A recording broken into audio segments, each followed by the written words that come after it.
الحمد لله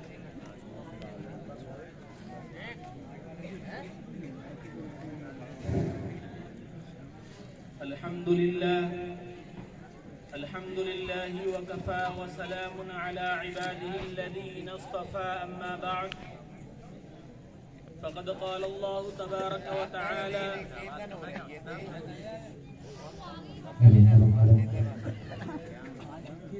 وإذا بشر أحدهم بالأنثى ظل وجهه مسودا وهو كظيم يتوارى من القوم من سوء ما بشر به أيمسكه على هون أم يدسه في التراب.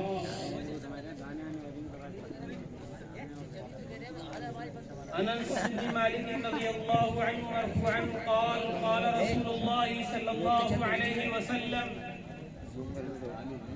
من عال جاريتين حتى تبلغ جاء يوم القيامة أنا وهو كهاتين.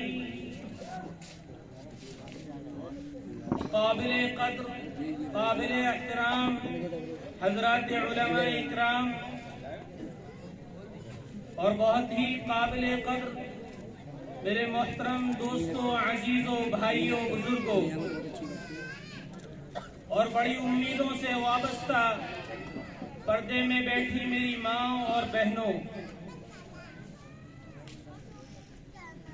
اللہ تعالیٰ نے انسان کو بہت ساری دولت سے نوازا ہے، بہت ساری نعمتوں سے نوازا ہے.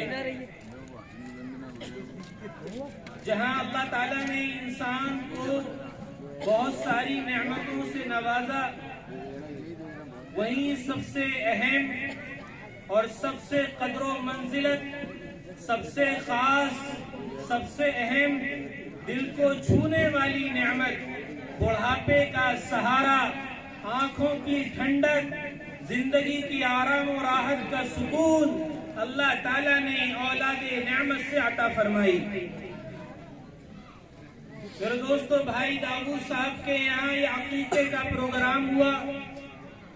مناسب یہ سمجھا گیا کہ اس موقع پر آپ کے سامنے اولاد نعمت سے متعلق کچھ پیش کیا جائے کہ جس کو ہمارے معاشرے میں بہت زیادہ منحوس سمجھا جاتا ہے، اور خیال یہ کیا جاتا ہے کہ یہ تو وہ چیز ہے کہ جس کے مالک ہم خود بن بیٹھے ہیں، جس کے کارکنان اور متولی اور ذمہ دار اور پالنے والے، کھلانے والے سب ہم کچھ ہیں.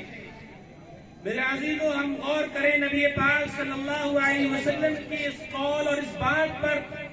نبی پاک صلی اللہ علیہ وسلم نے ارشاد فرمایا کہ جب اللہ رب العزت کسی کے گھر میں بیٹی کی نعمت سے نوازتا ہے تو منظر یہ ہوتا ہے کہ اللہ رب العزت ایک فرشتے کو اس کے گھر بھیجتے ہیں.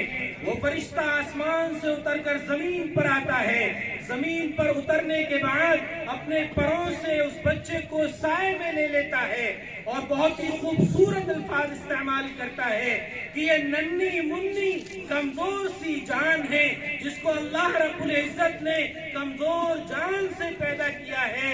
جو شخص اس کی کفالت کرے گا، اس کا متولی بنے گا، اس کی پرورش کرنے والا بنے گا، اللہ رب العزت قیامت تک اس کی مددگار، اس کو پالنے والے، اس کو رزق دینے والے، اس کو سکون دینے والے، اس کو سکون پہنچانے والے، خیر و برکت اور نعمتوں سے اس کے گھر کو بھرنے والے اللہ قیامت تک ضامن بن جائیں گے.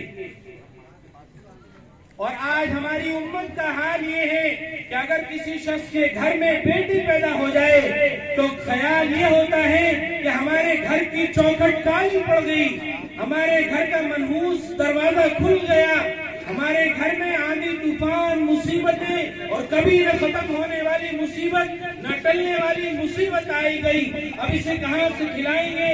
تو کہاں سے پلائیں گے، اب کہاں سے اس کا رزق کا بندوبست ہوگا، کہاں سے اس کا انتظام کیا جائے گا۔ ہمارے گھر میں ایک مصیبت آ گئی، اب اس کے لیے انتظام کرنا پڑے گا، سوچنا پڑے گا، فکر کرنی پڑے گی، کہاں سے لائیں گے، کہاں سے کھلائیں گے، کہاں سے پلائیں گے، کہاں سے اس کے رشتے کا انتظام کریں گے۔ ہم یہ سوچتے ہیں۔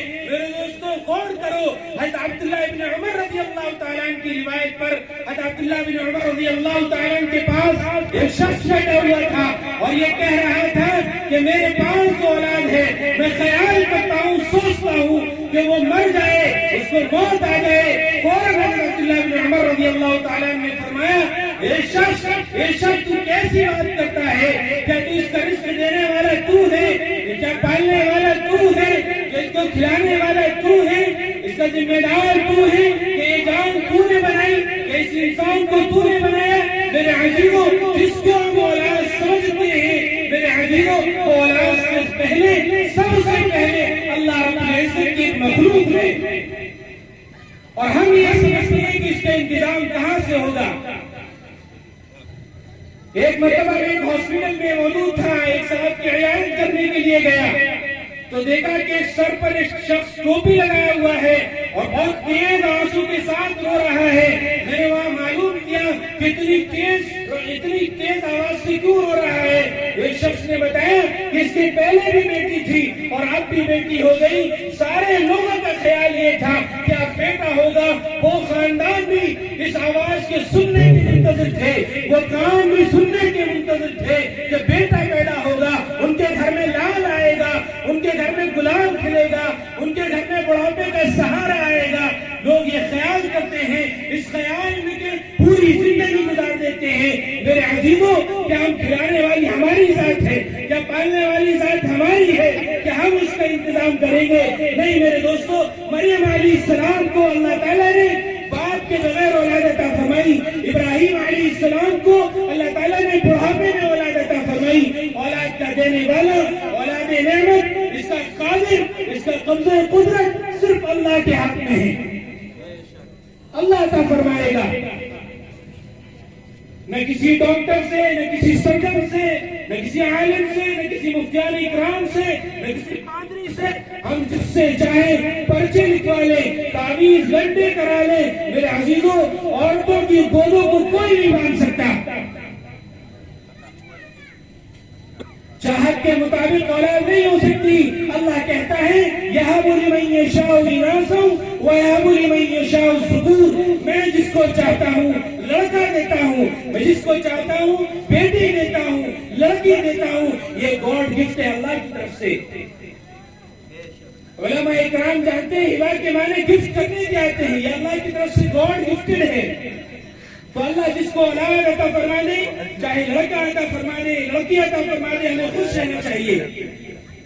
وقت بہت کم ہے میرے عزیز، سیدنا محمد رسول اللہ صلی اللہ علیہ وسلم کے اس واقعے کو توجہ سے سنیں، بلکہ ان کانوں سے نہیں بلکہ دل کے کانوں سے سنیں کہ صحابہ مسجد میں نماز کے انتظار میں بیٹھے ہیں۔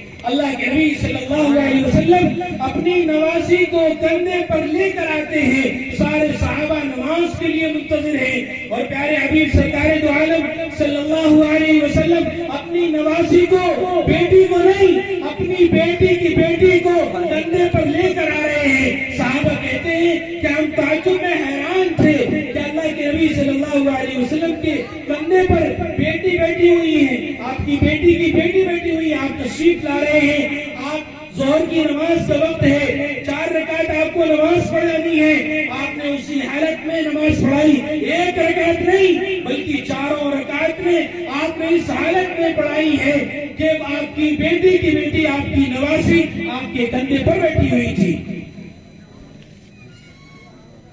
میرے دوستو، آج ہم اس کو منحوس سمجھتے ہیں اور یہ سوچتے ہیں کہ ہمارا گھر کیسے چلے گا۔ میرے دوستو، خیال کرو کہ اللہ رب العزت نے یہ جو بیٹی بنائی ہے، یہ جو بیٹی بنائی ہے، یہ جنت کے کھلنے کا دروازہ ہے۔ اللہ کے نبی صلی اللہ علیہ وسلم نے فرمایا کہ جس شخص کو اللہ تعالیٰ 3 بیٹیاں عطا فرما دے، سمجھ لو جنت اس کے لیے واجب ہو گئی۔ وہ شخص اپنی بیٹی کی اچھی تربیت کرے، اچھی پرورش کرے اور اس کا اچھی شادی کرے، اللہ رب العزت ایسے شخص کے حق میں جنت کو واجب کر دیتا ہے۔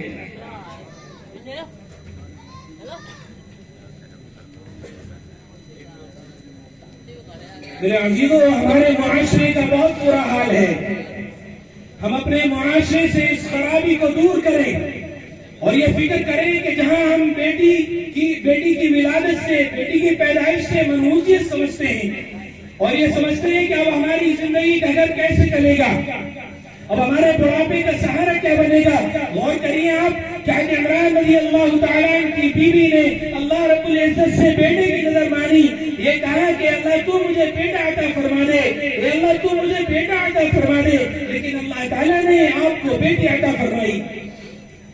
لکھا ہے روایتوں میں، کہتی ہے کہ اللہ میں نے تو تجھ سے بیٹا مانگا تھا، یہ کیا، اے اللہ تو نے تو بیٹی عطا فرما دی۔ میرے دوستو روایتیں پڑھیں آپ، لکھا ہوا ہے کہ اللہ رب العزت نے وہ بیٹی کے ذریعے سعادت کا ذریعہ بنا دیا۔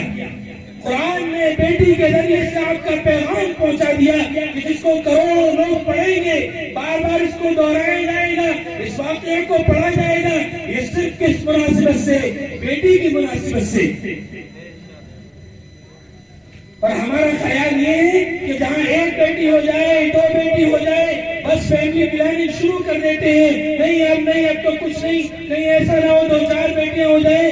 میرے دوستو غور کرو، اللہ کے نبی صلی اللہ علیہ وسلم بھی 4 بیٹیوں کے باپ تھے۔ کیا آپ کی ذات سے مقدس کوئی ذات ہو سکتی ہے؟ نہ ہوئی ہے، نہ ہو سکتی ہے۔ آپ بھی 4 بیٹیوں کے باپ تھے۔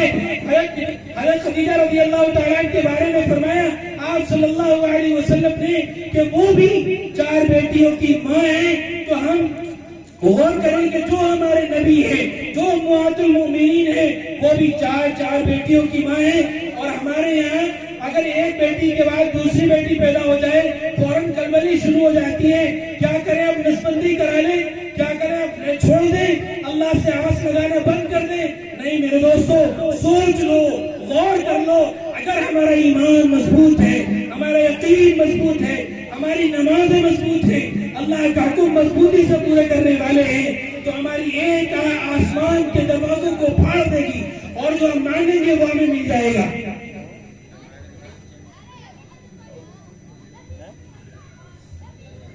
اس لیے دوستو کبھی یہ خیال نہ کیا کرو کہ بیٹی پیدا ہو گئی اب نہ جانے کیا ہوگی، موسلا دھار برکتوں کا بارش بند ہو جائے گی، نعمتیں کہاں سے ہوں گی، برکتیں کہاں سے ہوں گی۔ نہیں میرے دوستو، اگر ہمارا ایمان اور یقین مضبوط ہے، ہمارا اعتماد اللہ پر بھروسہ اور توکل مضبوط ہے، تو اللہ رب العزت ہمیں بیٹی کے ذریعے سے ہماری زندگی کو روشن کر دے گا۔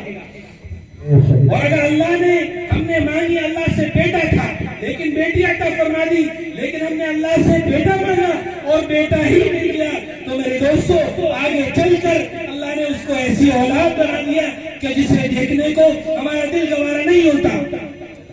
ہمارے چہرے پر سلوٹیں پڑ جاتی ہیں، ماتھے پر شکم پڑ جاتی ہے، افسوس ہوتا ہے کہ کیسی اولاد دے دی، پریشان کرنے والی اولاد دے دی، سر پہ جوتے مارنے والی اولاد دے دی، پورا رہنا سونا آرام و سکون سب چھین لیا۔ اس لیے میرے دوستو اللہ جو عطا فرما دے، چاہے وہ لڑکا ہو چاہے وہ لڑکی ہو، ہمیں اس پر شکر گزاری کرنی چاہیے۔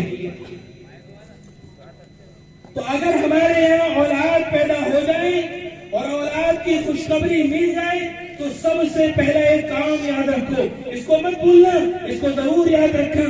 آج ہماری امت میں، ہمارے معاشرے میں اس کام کو بہت کم لوگ کرتے ہیں۔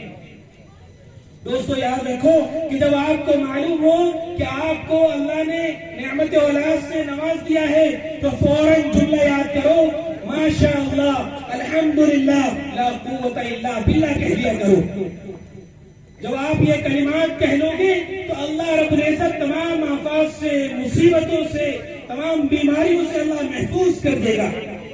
پھر آپ کبھی یہ شکایت نہیں کرتے ہو، نہ کر سکو گے کہ جب سے اللہ نے اولاد دی ہے بچہ بیمار ہی رہتا ہے۔ کوئی ڈاکٹر بتا دو، کوئی عالم صاحب بتا دو کہ جن سے تعویذ لے کر آئے، یہ کیوں ہوا؟ یہ اس لیے ہوا کہ ہم نے اللہ رب العزت کا شکریہ ادا نہیں کیا، ہم نے ان کلمات کے ذریعے سے اپنے بچوں کو آفات اور مصیبت سے نہیں بچایا، بلاؤں سے نہیں بچایا۔ اس لیے جب آپ کو خوشخبری معلوم ہو تو سب سے پہلے یہ کلمات کرو، ماشاء اللہ، الحمدللہ، لا قوت الا باللہ۔ اور دوسرا کام یہ ہے کہ اس کے بعد سیدھے کان میں اذان کہی جائے اور الٹے کان میں اقامت کہی جائے۔ میرے دوستو، شاہ محدث دہلوی رحمۃ اللہ علیہ نے لکھا ہے کہ یہ اس عمل کی پہچان ہے، یہ دلیل ہے اس بات کی، یہ اللہ نے یہ پیغام اس لیے عطا فرمایا ہے کہ بچے کے دل دماغ میں سب سے پہلے اللہ رب العزت کی عظمت الہی کا پیغام پہنچے۔ حدیث مبارکہ ہے کہ شیطان اذان کی آواز سن کر بھاگ جاتا ہے۔ شاہ محدث علی رحمۃ اللہ علیہ لکھتے ہیں کہ دوسری وجہ یہ بھی ہے کہ بچے کے ساتھ جو پریشانی، جو مصیبت، جو حالات، جو پریشانی لگنے والی ہوں گی، ان کلمات اس اذان کے ذریعے سے اللہ رب العزت اس کو ختم فرما دے گا۔ اس لیے میرے دوستو، ہم یاد رکھیں اور توجہ رکھیں اس بات پر کہ جو اولاد اللہ نے جس شکل میں عطا فرما دے، چاہے وہ لڑکا ہو چاہے وہ لڑکی ہو، ہم اس پر الحمدللہ اللہ کا شکر ادا کریں گے کہ اللہ تو نے جو ہمارے لیے بہتر اور مناسب سمجھا، اللہ تو نے ہمیں وہ عطا فرما دیا۔ حدیث مبارکہ ہے، اللہ کے نبی صلی اللہ علیہ وسلم نے ارشاد فرمایا ہے، اچھی کفالت کرتا ہے اور ان کو بہترین تربیت دیتا ہے، اللہ رب العزت جنت اس کے لیے واجب کر دیتا ہے۔ اس لیے میرے دوستو، ہم اپنے گھروں میں، اپنے رشتہ داروں میں، عزیز اقارب میں اور خاص طور سے لڑکی والوں میں، ان لوگوں میں کہ جن کے سر شرمندگی اور نحوست سے جھک جاتے ہیں، جن کی نگاہیں شرمندگی اور احساس سے جھک جاتی ہیں، جن کے درمیان رشتوں میں توڑ پیدا ہو جاتا ہے لڑکیاں پیدا ہونے کے بعد، میرے دوستو سن لو، یاد رکھو اس بات کو کہ یہ ہماری اولاد سے پہلے، سب سے پہلے اللہ رب العزت کی مخلوق ہے، یہ اللہ کی مخلوق ہے۔ اس کا کھلانے کا کام، اس کو پلانے کا کام، اس کی زندگی کا کام، اس کو پڑھانے کا کام سب اللہ کے ذمہ ہے۔ ہم دعا کریں اللہ رب العزت سے کہ اللہ رب العزت ہمارے دلوں سے بیٹی کی نحوست کو کھرچ بھرچ کر ختم فرمائے اور اولاد کی محبت کو، چاہے وہ بیٹا ہو چاہے وہ بیٹی ہو، ایسی محبت عطا فرمائے کہ جیسے نبی علیہ الصلوۃ والسلام اپنی اولاد سے، جو آپ کی 4 بیٹیاں تھیں اور آپ کی بیٹیوں کے بیٹیوں سے کہ فرض نماز ہے، پھر بھی آپ اپنی بیٹی کو کندھے پر رکھ کر فرض نماز ادا کر رہے ہیں، اتنی محبت۔ روایتوں میں لکھا ہوا ہے کہ اللہ کے نبی صلی اللہ علیہ وسلم کا یہ عمل اس لیے تھا کہ عربوں کے دلوں سے بیٹی کی نحوست اور ناپاکی خرچ بھرچ کر ختم ہو جائے۔ اس لیے میرے عزیزوں اور دوستوں، ہم اس زندگی کے پیغام کو اور اس میسج کو آپ صلی اللہ علیہ وسلم کو، کہ جس کو آپ نے یوں سمجھایا کہ یہ نعمت بھی ہے، رحمت بھی ہے، سکون کا ذریعہ بھی ہے، آنکھوں کی ٹھنڈک بھی ہے، اگر ہم اس کو اللہ رب العزت کی مخلوق سمجھ کر، اللہ کی عطا سمجھ کر، جو اللہ نے ہمیں عطا فرمایا ہے، اس پر شکریہ ادا کریں گے تو اللہ رب العزت ہماری زندگیوں میں بھی خوشیاں عطا فرمائے گا، برکت عطا فرمائے گا، ہمارے گھروں کو بھی سکون کا ذریعہ بنائے گا، اور ہماری اس اولاد کو، جس کو ہم محروم سمجھ رہے ہیں، جس کو یہ سمجھ رہے ہیں کہ اب ہماری زندگی کا کاروبار کہاں سے چلے گا، کہاں سے خرچے کا بندوبست ہوگا، اللہ غیب سے اس کا انتظام فرمائے گا۔ اللہ رب العزت مجھے بھی اس پیغام پر اور اس میسج پر اور آپ صلی اللہ علیہ وسلم کے قول اقوال پر عمل کرنے کی توفیق عطا فرمائے، اور آپ لوگوں کو بھی عمل کرنے کی توفیق عطا فرمائے۔ وآخر دعوانا الحمدللہ رب العالمین۔ ماشاءاللہ۔